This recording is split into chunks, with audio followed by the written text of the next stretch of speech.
Boa noite, meus caros alunos, boa noite, minhas caras alunas. Tudo bem com vocês? Eu espero que vocês estejam bem. Na aula de hoje, a gente vai, então, entrar no estudo dos artigos científicos, passaremos para a análise, então, da resenha crítica e dos seminários. A gente está estudando, nesse momento, então, para situar todos vocês, trabalhos acadêmicos. Nós já passamos pelo trabalho síntese, pelo ensaio teórico, pelos trabalhos de conclusão de curso com monografia, dissertação e tese. Já falamos sobre resumos e pôsteres, né? Agora a gente vai passar para a análise dos artigos científicos, tudo bem? Antes de falar de artigo científico, eu quero retomar com vocês alguns conceitos muito importantes de elementos que devem ter em nossa pesquisa acadêmica. O primeiro ponto muito importante que a gente não pode perder de vista é: nós devemos encontrar, antes de começar, né, nossa pesquisa, a escrita da nossa pesquisa, um tema delimitado, ou seja, precisamos encontrar um tema que vai ser o objeto da nossa pesquisa, algo que a gente queira pesquisar, algo que nós desejamos estudar, e dentro de tudo que pode ser falado acerca desse assunto, encontrar um ponto específico, encontrar uma área, um tema mais delimitado. Então, dentro de tudo que abrange, dentro de todas as discussões que englobam aquele assunto, escolher somente uma delas. Por quê? Porque o artigo científico, ou o trabalho acadêmico, você tem um tempo específico para poder escrevê-lo, um tempo razoavelmente curto, e também você tem uma extensão muitas vezes determinada. Por exemplo, um artigo científico, você não vai escrever mais do que 20, 25 páginas, então você precisa, com isso, determinar um tema muito bem delimitado para que você consiga explorá-lo com maior profundidade. Tudo bem? Além de determinar um tema, um assunto, um objeto da sua pesquisa, a gente precisa também conseguir definir quais são os nossos objetivos com essa pesquisa. E o que eu digo que são os nossos objetivos? O objetivo é tudo aquilo que o pesquisador ou o acadêmico ele tem a intenção de alcançar com a sua pesquisa. Então é aquilo que você pretende estudar com a sua pesquisa, aquilo que você pretende aclarar com a sua pesquisa. Tá bom? Então o objetivo é aquilo que você vai procurar e alcançar através do estudo científico. Tá bom? Então vocês precisam formular nesse momento um objetivo geral ou alguns objetivos gerais. Os objetivos gerais é aquilo que você quer atingir efetivamente com a sua pesquisa, é aonde você quer chegar com a sua pesquisa. Normalmente são as fases de verificar algum elemento, de analisar alguma coisa, ou então avaliar, explicar determinado conceito, determinado elemento. Tudo bem? Já os objetivos gerais, eles são as etapas do nosso trabalho. É aquilo que a gente precisa vencer, que a gente precisa estudar especificamente para construir, para trilhar o caminho até a nossa resposta, até o nosso objetivo geral, até a nossa conclusão para o nosso trabalho. Tudo bem? Então aqui a gente vai determinar, distinguir, classificar e descrever os fenômenos, os fatos que nós investigaremos. Tudo bem? Depois dos objetivos, a gente vai passar então para identificar também um problema de pesquisa. O que é o problema de pesquisa? O problema de pesquisa é a pergunta que vocês têm que responder no trabalho de vocês. O problema de pesquisa, vocês têm que ter em mente, é aquela dúvida, é aquela questão que vai trazer uma vontade de vocês de responder a ela. Tudo bem? Então, o problema de pesquisa é aquela questão que vai possibilitar uma certa hesitação ou perplexidade acerca de um determinado assunto, tudo bem? Então é uma questão que não foi resolvida, né? E a intenção de vocês é justamente trazer o ponto de vista da pesquisa de vocês, do método de vocês, corta essa parte, tá? A intenção de vocês, então, é encontrar uma questão que não foi resolvida para ser objeto de discussão, para ser objeto de análise e de investigação, tá bom? Como forma de aumentar o número de pesquisas em torno desse assunto, tá bom? É importante que esse problema, ele seja um problema, como a gente está falando para o pessoal do curso Direito, que seja um problema da área jurídica, porque é a área que vocês têm um conhecimento efetivo, então é a área que vocês podem e têm aqui expertise para poder escrever, para poder pesquisar, tudo bem? E além disso, pessoal, é muito importante que esse problema, ele tenha uma relevância. É muito importante que esse problema ele seja relevante, que ele ainda seja, por exemplo, uma discussão atual, que não seja algo que já foi pacificado, que já foi determinado, a menos que vocês venham, obviamente, no sentido contrário, trazendo outros questionamentos ou outros pontos de vista que não foram analisados de forma suficiente. Além disso, pessoal, esse problema ele precisa ser um problema claro, tá? Bem determinado, bem estruturado. para facilitar a compreensão tanto das pessoas que forem ler o trabalho de vocês, como a compreensão de vocês para determinar onde vocês querem chegar com o seu trabalho. Tudo bem? E além disso, vocês têm que pensar em um problema que seja viável de responder dentro do tempo que vocês têm e dentro do espaço que vocês vão ter que para desenvolver, para realizar a pesquisa de vocês. Tudo bem? Depois de determinar o problema, vocês têm que pensar também na hipótese de pesquisa. Hipótese de pesquisa, pessoal, é a proposição testável que pode vir a ser o resultado para o seu problema. Ou seja, em outra linguagem, hipótese de pesquisa é a possível resposta para o seu problema. Ela é a resposta para o problema? Não necessariamente. Pode ser que ela seja, pode ser que ela não seja, porque ela vai ser testada, ela vai ser analisada, ela vai ser estudada, verificada, para ver se confirma essa hipótese ou se não, se ela é refutada, se ela é afastada, se ela é contradita. Tá bom? Então, a hipótese de pesquisa é a possível resposta. Além disso, pessoal, a gente tem o conceito de justificativa. O que é justificativa? A justificativa é a importância, é a relevância e oportunidade da minha investigação, tá bom? Então aqui eu tenho que apresentar quais os motivos, e as contribuições dessa pesquisa. Eu tenho que então apresentar os motivos e as contribuições dessa pesquisa. Por que é importante? Por que é relevante estudar isso? Bom? Dentro do atual cenário, o porquê esse tema ele merece ser estudado, tá bom? Por que deve ser realizada essa pesquisa? Tudo bem? Além disso, pessoal, a gente precisa, de novo, explicar, conceituar o que são objetivos da pesquisa. O objetivo da pesquisa é aquilo que o pesquisador ele tem em vista alcançar com a sua investigação. O objetivo é aquilo que o pesquisador ele quer descobrir, ele quer alcançar com a pesquisa que ele está fazendo. Tudo bem? Então, o que ele vai procurar é o que ele vai estudar, o que ele vai analisar. É importante que vocês saibam que os objetivos eles podem ser objetivos gerais ou objetivos específicos. Os objetivos gerais ele consiste, na verdade, naqueles objetivos que é o que você de fato quer atingir com o trabalho todo. Então, todo o seu trabalho, onde ele quer chegar, esse é o seu objetivo. E nós temos objetivos também específicos. Os objetivos específicos eles vão definir as etapas de investigação do seu trabalho, que devem ser realizadas para alcançar aquele objetivo geral. Então, os objetivos específicos, eles são os passos que eu tenho que trilhar para alcançar, então, esse objetivo, para que eu consiga uma resposta, talvez, para o meu problema. Tudo bem? Por fim, nós temos também que conceituar mais uma vez e falar da importância dos métodos. Pessoal, método propriamente dito, conceito, tipos de método, como eles são empregados, qual é a estruturação desses métodos e dessas técnicas de pesquisa, isso vai ser objeto da próxima aula, tá bom? O que é importante é que vocês saibam que método é ele que vai trazer com maior grau de certeza e cientificidade a condução da sua pesquisa para que ela sim seja, através de um método, uma pesquisa científica. Tudo bem? Então, traçados esses pontos principais da aula passada, vamos agora ao estudo do artigo científico. A intenção da aula de hoje ela não é ensinar vocês a escrever um artigo científico. A redação científica, ela vai ser tema de uma aula futura. Tudo bem? Na aula de hoje, o que a gente vai conversar é sobre a estrutura formal de um trabalho científico, no caso aqui do artigo científico. Então, o que é que deve conter dentro de um artigo científico para a sua estrutura formal, e não como redigi-lo ainda. Tudo bem? Então vamos lá. O artigo científico. A primeira coisa que deve aparecer no artigo científico é o seu título. Título, como vocês já devem saber, é o nome que vocês vão dar ao artigo. É importante, pessoal, que vocês pensem em um título que guarde relevância justamente com esse seu objeto de pesquisa, com aquilo que vocês querem investigar. Tá? Não fiquem tentando buscar títulos sensacionalistas para chamar a atenção, porque isso a gente deixa para a área comercial, para títulos de livro e tudo mais. O artigo científico, como ele tem como função a profusão, a divulgação de conhecimento, é melhor que você deixe claro aquilo que ele vai investigar, tá bom? Em seguida, após a apresentação do título, deve vir o nome dos autores, aquelas pessoas que contribuíram para a realização daquele trabalho.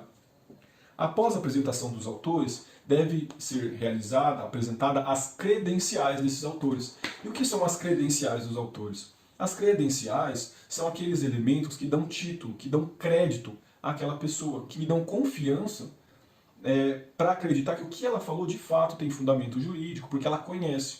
Então eu vou apresentar a formação dela, onde ela é formada, qual área, qual o título que ela tem, bacharel, licenciado, especialista, mestre, doutor, por exemplo, qual a área de atuação, se é professor, se é advogado, se é juiz, onde atua, tá? Então é preciso que vocês tragam toda essa formação acadêmica e atuação profissional das pessoas que realizaram o trabalho. Depois, pessoal, de apresentar as credenciais, deve vir em seguida a apresentação do resumo científico de vocês. Então, dentro do artigo científico também tem um resumo. Esse resumo ele vai ter os mesmos elementos do resumo que a gente aprendeu em sala de aula, objetivo, problema, método, resultado. Ele também vai estar lá estruturado em somente um único parágrafo, tá bom? E é importante que vocês saibam o quê? De acordo com a ABNT, esse resumo ele tem que ter de 100 a 500 palavras. Essa é a margem que a ABNT traz, mas cada revista e cada evento pode trazer uma norma diferente, uma quantidade de palavras diversas. Então vocês têm que estar atentos ao edital, às normas de cada local onde vocês enviarão esse trabalho de vocês. Tá bom? Após a elaboração desse resumo, né, bem conciso, vocês têm que apresentar as palavras-chave. O que são palavras-chave? Pessoal, apesar de palavras-chave remeter, né, a palavra, cada palavra contada, não é essa a ideia que vocês têm que ter aqui. Palavra-chave, ela é um termo que representa uma ideia. Então, se por acaso eu digo direito penal, ela é uma palavra-chave. Porque apesar de direito penal, né, duas, ela representa um único conceito. Se eu falo filosofia jurídica, uma única palavra-chave. Se eu falo controle social do delito, uma única palavra-chave. Tá bom? Então aqui palavra-chave é o conceito que aquela expressão vai trazer para mim. Tudo bem? Essas palavras-chave, elas vão ser em número de 3 a 5, ou seja, eu vou trazer no mínimo 3 e no máximo 5 palavras-chave, todas elas elencadas em ordem alfabética e separadas por um ponto. Tudo bem? Palavras-chave, elas vão trazer também as ideias principais do meu trabalho, aquilo que tem de mais importante dentro do meu trabalho. É interessante que a escolha seja de palavras diversas das que vocês apontaram no título. Não é uma obrigação, mas é uma recomendação. Por quê? Porque quando uma pessoa for jogar determinadas palavras no Google para encontrar temas relacionados, você não sabe qual a palavra que ela vai usar. Então, quanto maior a variedade, maior a chance de vocês serem encontrados para uma pesquisa e para eventual citação do trabalho de vocês. Tá bom?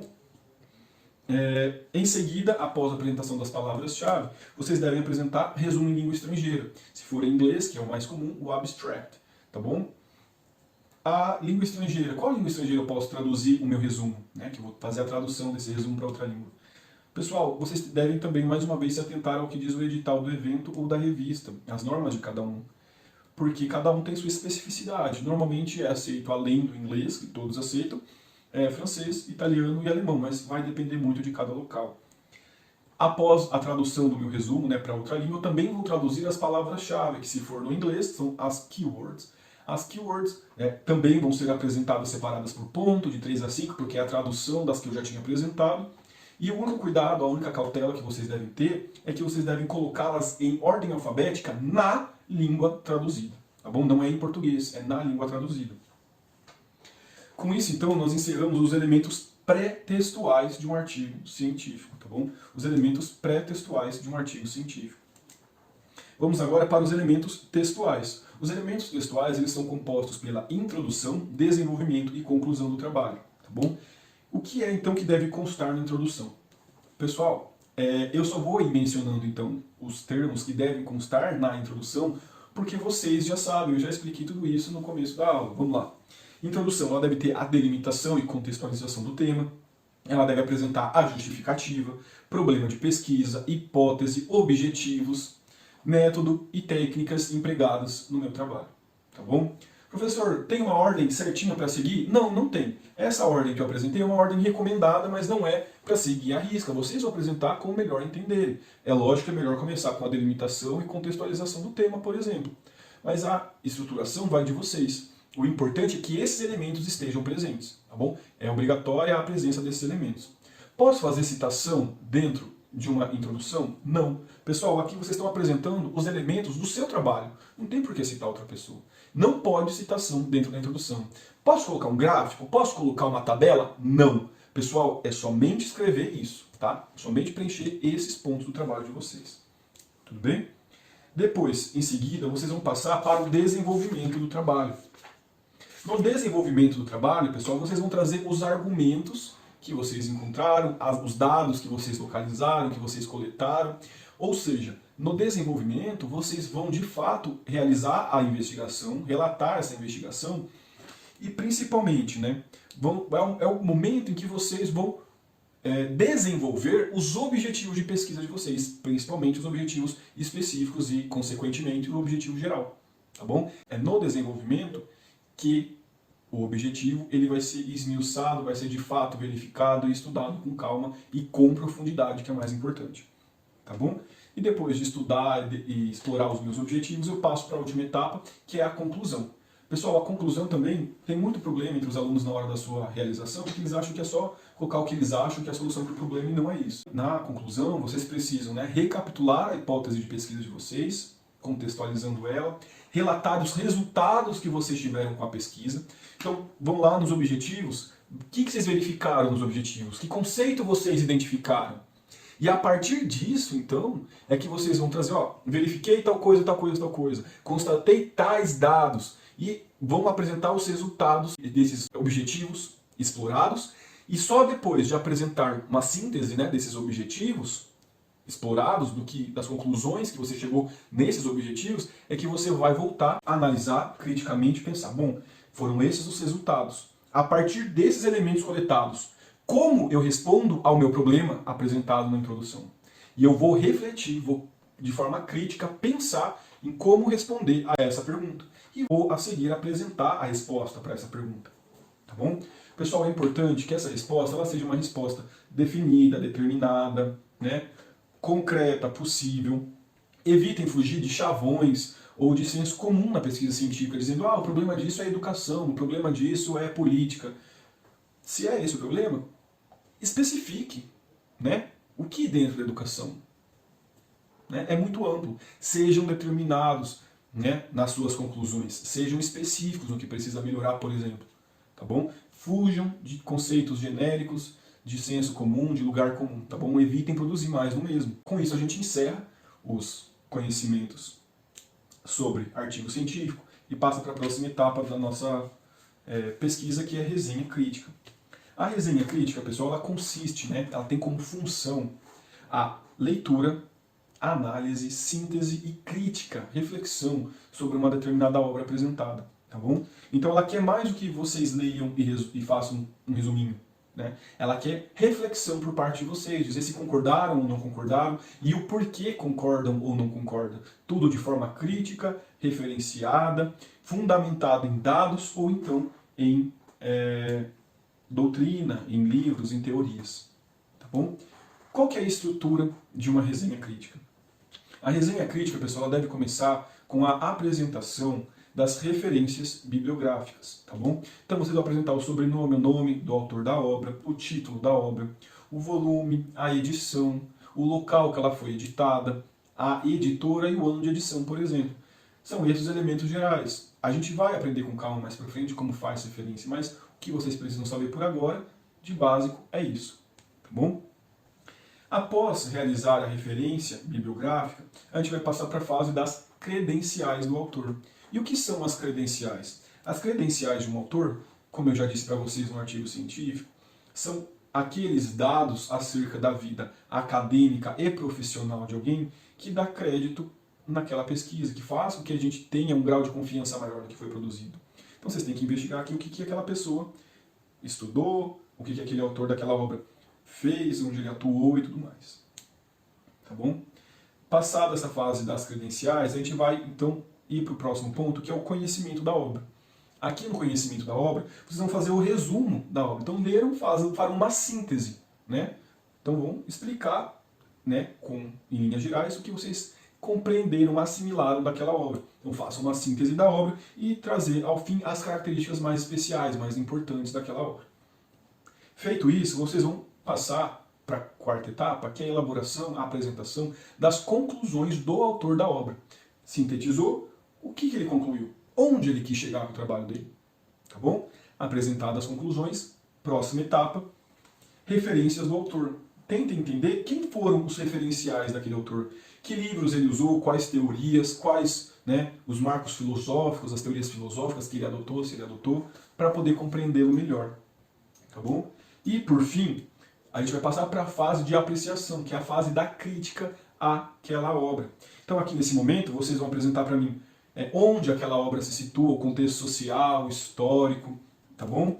As circunstâncias em que ela estava quando foi realizada, quais as contribuições que ela teve dentro do cenário que ela foi e que ela está inserida, qual o público-alvo, qual é o estilo de escrita do autor, se ele foi conciso, se ele é claro, se ele foi coerente no que ele se propôs a escrever, se tinha coesão, se o que ele falou tinha nexo, tá bom? E por fim, pessoal, apresentar, principalmente, as críticas de vocês, se vocês concordam, discordam, por que concordam e por que discordam. Sempre fugindo de achismo, sempre fundamentado em artigo, em livro, em filosofia, em dados estatísticos, tá bom? Porque ciência é isso. Com isso, então, vocês encerram aqui o estudo e a realização de uma resenha crítica, tá bom? É isso que é para fazer em uma resenha. Agora a gente vai dar o passo para a finalização da aula de hoje de metodologia. E a gente vai estudar então o seminário de pesquisa. Qual que é a função de um seminário de pesquisa? O seminário de pesquisa ele tem como função a profusão, a divulgação de conhecimento entre os alunos. E são os próprios alunos os responsáveis por isso. Então, o seminário de pesquisa, como o próprio nome já diz, a função dele é a pesquisa. Tá? Discussão, consequentemente disso, e o debate entre os alunos todos. Então, no seminário de pesquisa, a dinâmica é mais ou menos assim. Vai ter alguém, sendo o professor, como mediador dos debates entre os alunos. Um grupo contra, por exemplo, um grupo a favor de determinado assunto, e a sala também participando da construção desse conhecimento. Tudo bem? Então, a função do seminário é pesquisa, debate sobre um assunto. Quando vocês forem fazer o seminário, o façam apresentando ao final um trabalho síntese de tudo isso, para que o professor veja as referências e consiga entender a estrutura com a qual vocês realizaram e concatenaram a ideia de vocês. Tudo bem? Tá. Passada essa fase conceitual, né, de seminário de pesquisa, é importante a gente agora estudar quais são as partes nesse seminário. Primeiro nós temos o coordenador, que é o professor. A função dele é mediar os debates e apresentar o tema e os livros para a pesquisa do grupo que vai iniciar o assunto. Esse grupo que vai iniciar o assunto é o grupo relator. Tá? Eles vão ler, vão pesquisar e vão apresentar o assunto que o professor pediu. Depois, ao lado desse grupo relator, nós teremos em contraponto o grupo comentador. A função deles é trazer críticas a esse tema exposto. Tá bom? Trazer argumentos contrários, por exemplo, ao tema que foi exposto. E temos também a figura do debatedor. O debatedor vai ser todo aluno presente em sala de aula que não faz parte de nenhum dos grupos. Então, a função é que toda a sala participe da produção desse conhecimento. Tá bom? A sala toda participará da produção do conhecimento. Ativamente, perguntando, indagando, questionando. Por isso que é muito interessante a elaboração de seminário dentro de uma universidade, porque vocês serão os atores da construção do conhecimento de vocês mesmos. Tudo bem? É assim que se faz um debate, tá bom? Então, vai ter a discussão, o professor mediando e a sala inquirindo sobre eventuais dúvidas que eles tenham, com a intenção de fomentar mesmo o conhecimento aqui. Tudo bem? Pessoal, por hoje é só. Muito obrigado pela paciência e pela atenção de vocês até então. Até o próximo encontro e um abraço.